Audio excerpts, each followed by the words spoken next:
Hi guys, my name is Vikas and I am a die-hard car enthusiast. Recently, many people have been asking me how I manage to keep my car's interiors looking brand new.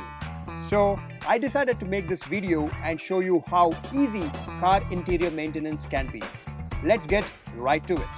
First, take any cloth you have and wipe clean your interiors. I do this regularly, so a cloth is sufficient. However, if it has been a while, use some soapy water and cloth to get rid of accumulated dust and grime. Then, wipe the surface dry with a cloth. Once dry, grab a can of Motomax Protectant Spray. Give it a nice shake and spray it directly onto the surface or on the cloth. Next, gently apply it to the surface, buffing the cloth in a circular motion like this to remove any excess. Do the same for any surface of your car that needs a little sprucing up.